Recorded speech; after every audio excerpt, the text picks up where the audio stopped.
of an East African community going forward, working, given the difference that we are seeing politically between Tanzania and Kenya?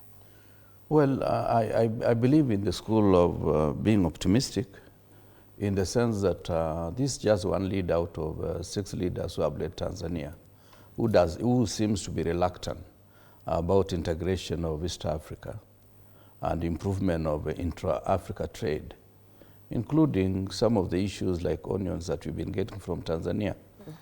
But largely, Tanzanians and the leaders that Tanzania has had have been pursuing clearly the vision of Mwalimu Nyerere, where Nyerere did not believe that the boundary between us and Tanzania should be an issue of a lot of discussion, because the Maasais of Kenya and Tanzania are the same family, they are the same people. Yoweri Museveni, despite many other faults he may have, also believes in integration of East Africa as a way of improving our own internal trade as a region before we think of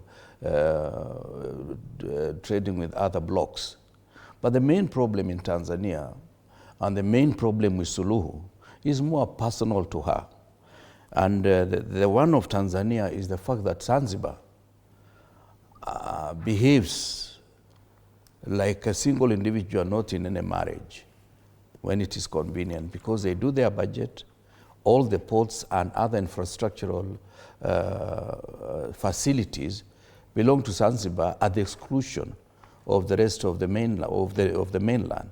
But anything that belongs to the mainland, they partake in it.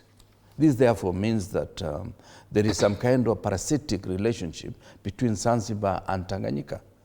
A fragile situation that was welded by the late Abeid Karume and Mwalimu Julius Nyerere. But the lady from Zanzibar, who happens now to be the president, does not realize how fragile that situation is. So the mainland is bitter about the fact that Zanzibar is enjoying some kind of exclusive club when it is convenient for them, and they decide to be independent of Tanganyika when it fits them. And not to mention the fact that the lady has been extremely arrogant and having some kind of attitude that is un-African. Remember, we are children of the world. We come from diverse backgrounds. She cannot deny the fact that she has Arab blood, and therefore that she ought to be more sensitive than any individual in handling the issues of Tanganyika. Because Tanganyika has been carrying the burden of Zanzibar. Remember, Zanzibar has only 700,000 voters.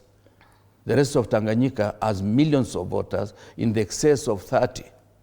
And yet, members of parliament from Zanzibar are 50, and from the mainland are 200 and something. If you are to look at pro rata representation, Zanzibar is overrepresented. And these are sentiments that people have. The other day, the issue of the port. You remember Adani, when he was chased from Kenya, he went to Tanzania. And the lady, without winking, she gave a lot of opportunities to Adani, almost to take over all the ports in Tanganyika. While Zanzibar, they are protecting their ports. So this is something that is beyond just the issue of East Africa. The lady herself refused us to buy maize from Zanzibar, not Zambia, to transport to Kenya. She bought it, and hoarded, just to create a situation in Kenya that can easily become untenable. She does not understand basic intra-Africa trade. She does not understand basic diplomacy. She does not understand basic African need to have some kind of a regime for international money market within the continent of Africa. She likes all that. And yet she's the president.